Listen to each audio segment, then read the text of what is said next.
If you see my recent videos, yes, I'm finally doing it. I know. I've talked about it in damn near every video since, I don't know, like 3 weeks ago, 2 weeks ago, to be honest with you. And I was holding off on it for a little bit because I didn't know if I was really going to do it. I was just pump faking. But I've listened to the album a lot to the point where I've gotten that dog shit that I had to listen to the last time out of my head. But today I am doing my official first reaction review to Lemonade by Beyonce. And the real inspiration for this is my lady, the love of my life. Hi, babe. I told her that I have never heard this album, and she said, "Oh, you got to do a review on that right fucking now." So, yeah, I've been doing that, and I got a few things to say. First things first. If you come on here and you expect me to only speak about male artists or have like hateful things to say about women in general, wrong place, wrong place. Go somewhere else, please. I know I'm a rap page, and it's very cool for people who are rapping to try to talk disrespectfully about women and stuff. No, that's not gonna happen here, y'all. I'm sorry, but yeah, and I do like artists who are women.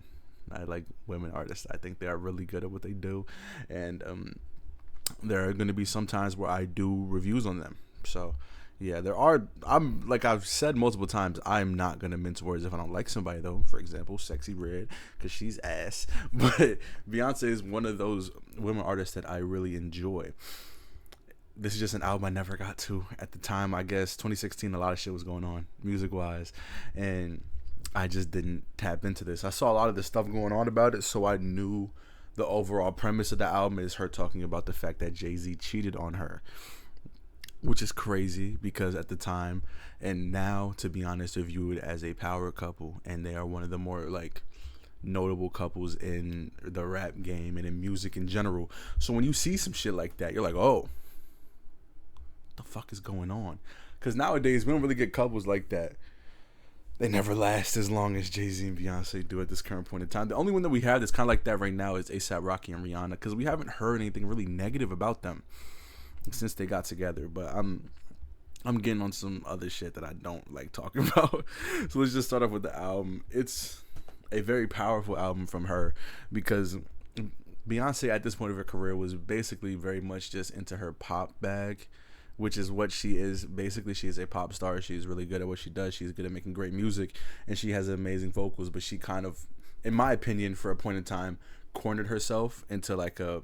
She put herself in a box for a while when it came to making music, and it became very much like repetitive at a time and place, especially when we got out of like the early or like mid 2000s R&B type of like scene, and it got really into that pop scene. I'm just not really that much of a pop fan, to be honest, but whenever artists get into that pop scene, for me, they put themselves in a box where they have to make the same song over and over again, and I've seen that pretty regularly. But she takes herself out of that bag, and she puts herself in a fucking whirlwind of shit on this album. You start off with something that's very, very powerful and emotional.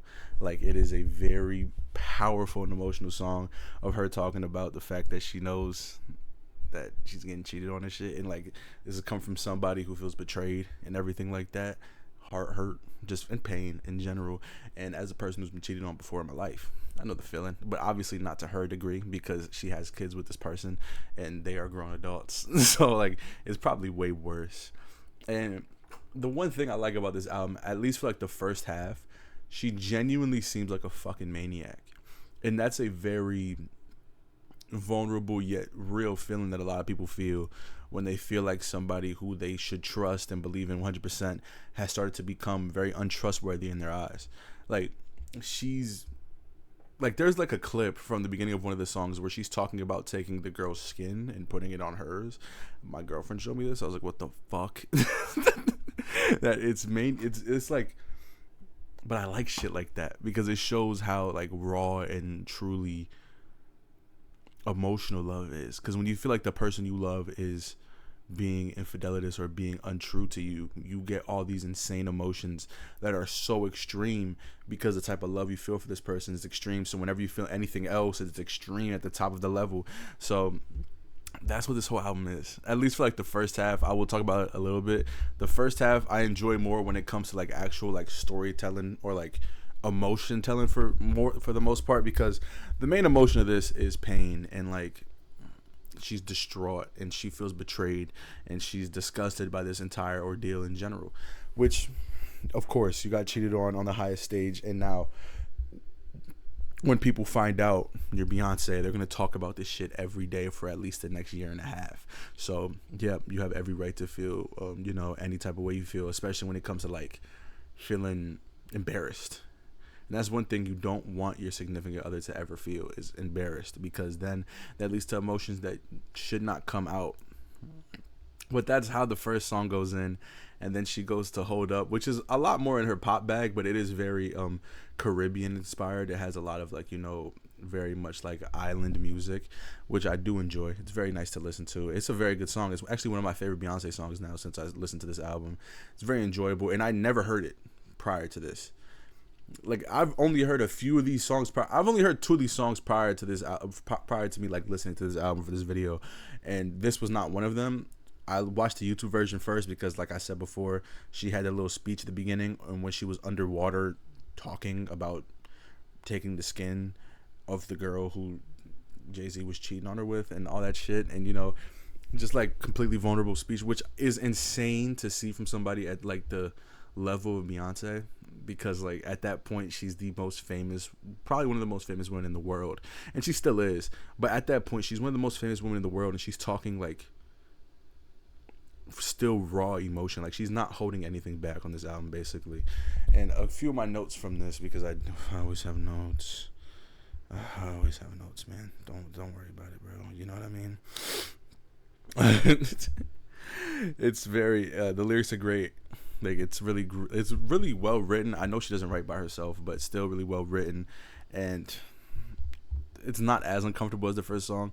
I do really like the first song because of how uncomfortable it is, but if you just want to listen to it very casually, Hold Up is very fun to listen to. Don't Hurt Yourself is so weird, and I like it. Like, I like how weird she went on this album, going to these different genres, because she goes into like 4 different pockets for every reason, because it makes sense. Her going into this rock pocket and like making a rock song, which like it fits really it fits really well with the emotion that she's feeling, where it's like she feels betrayed, so she's angry, she wants to get she wants to get everything out. This album is really for her to get her shit off. She's getting her shit off, and this is a good way for somebody to do it. Yelling, loud music, loud instruments, because that's like the basis of rock music is basically just like vocal expression, or like music in general, and rock music is a really good like way to do that, especially when you're feeling some sort of like pain and anger and like betrayal. It is a really good way for her to do it specifically, even though we've never heard her in a rock pocket before this, and it sounds really good. She had the lead singer of the White Stripes, I believe, on the song. I forgot his name. I forgot it, I'm not gonna lie. It's like these, like, you couldn't tell me that she had him on the song. That's weird.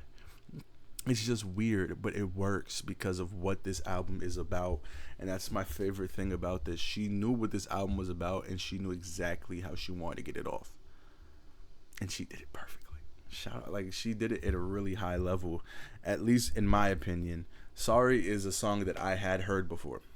I have heard it once, but I didn't hear the whole song. I just heard the chorus. I only knew the chorus of the song. Very catchy, very much in the same pocket as Hold Up, just like a different, it's pop, but it's not Caribbean inspired, but it still is very poppy.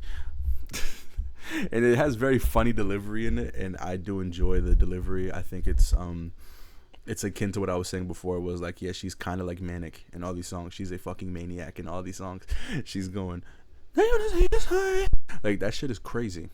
Like, imagine how she looked delivering that shit in the studio, that entire bar. Like, think about what she was thinking in her head to be like, yep, that is the way I want it to come out. Perfect. Like, that's perfectly done insanity. That's the best way I can explain that. But yeah, I really enjoy that song. In case y'all couldn't tell already, I enjoy the album a lot. There are very few lowlights to me. I'm actually explain some of them real quick. In my opinion, real quick, I don't like the song 6 Inch that much until the ending. I think the ending is really good because it displays her emotions in a very vulnerable and light way, as she continues to do after that with songs like Love Drought and Sandcastles, where she's a lot more like, they're a lot more like ballads and like soft, weak vocals. And other than like Sandcastles is very powerful with her voice, but she's not as angry. It's more so like sadness, and like the betrayal has moved on from anger to feeling depressed. And that ending of that song really does move you into that mindset. But the song prior to that doesn't really do much for me. I like The Weeknd in this era. I like The Weeknd in 2016. I don't like the current Weeknd as much, but I do like 2016 Weeknd. I just don't feel like he added much to the song, and the song was basically just the hook. And the hook is fine to me. So it's one of my lowlights. And another one of my lowlights is I like the second half of the album as individual songs. I just don't feel like it really connects with the album as much as it should. Like a song like Formation doesn't make sense on this song, on this album. A song like Freedom, which is another song I heard prior to this, doesn't work on this album. I like that song a lot, though. I always have. Of course, it gets extra points because my boy on there. but yeah, it loses a lot of like, it kind of goes off the rails a little bit. All Night is a good song there because I feel like it's the end of her like anger and, you know, her hate, and she's kind of just like, you know what, as we all know, she gets back together with Jay-Z, so she's in that mode of like, you know what, I just want to get back with you. I want to get back to us loving each other, and I'm over. You know, I'm over the moon at this point. I'm done with that. I just want to get back to what we were before. I just had to get that out. That was that type of emotion. Do I agree with it? No. If you get cheated on, I'm like, if I get cheated on, I'm done. I'm leaving. I'm sorry.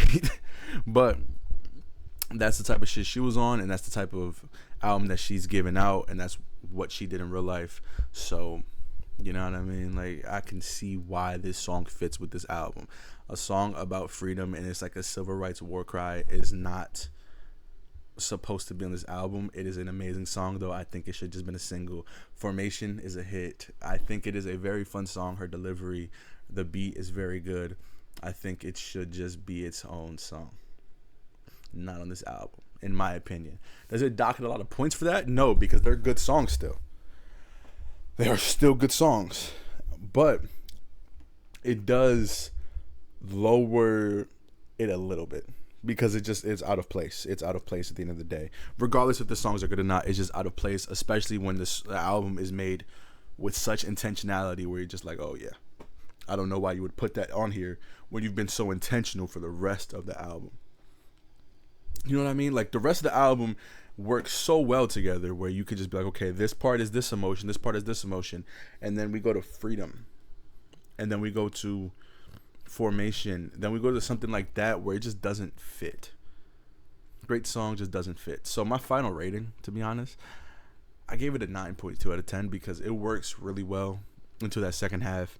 I don't like 6 Inch. I think Daddy Lessons is a good song. It is a good song. I like her in that pocket more than like other people in that pocket, to be honest. I really like country music. I think she's good in that pocket, and it reminds me of a movie I really like. If y'all watch my movie content, it reminds me of Sinners because it's very much like the Sinners like music in the movie.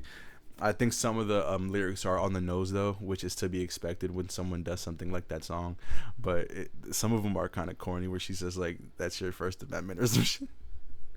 I think that's really fucking corny, but I can see why someone would like that song, and I don't hate it. I think it's like a 7.5 out of 10. I think 6 Inch is a 6 out of 10, to be honest, because the end is what saves it. If the end was not on this song, I think I would give it like a 4 because it just doesn't do much for me. My favorite songs, I like the emotions that she displays on Sandcastles. My favorite song is probably Hold Up, though, just off the fact that it is so easy to listen to, and also it fits with what the album is going for. So like a song like Formation would be somebody's favorite, and I'd understand it, but in the context of this album, I feel like Hold Up works on both fronts, where it's like you can listen to this casually and enjoy it, but it also like pertains to the subject matter that the album is going for. So that's why I would say it's my favorite. Some other ones though, Pray You Catch Me is a good song. Love Drought's great. Like, there's a lot of really good songs on this album. Freedom, of course, like I just said, All Night's a really good song. Formations, they're all good songs. but I think that holds up for me, in my opinion. Let me know how y'all feel though. I know this is something a little different, but I like the album. I really do enjoy it a lot. I do have some more album reviews on the way. I did say I was gonna do Kanye West Bully. I'm dreading that one because every time I talk about it in the videos, there's at least 2 comments that's saying, "Oh yeah, that album's fire though, bro. Kanye's new album's fire, bro." So I'll try, but they said the same shit about Vultures, and that shit made me want to blow my fucking brains out. Have a good day, y'all. Peace.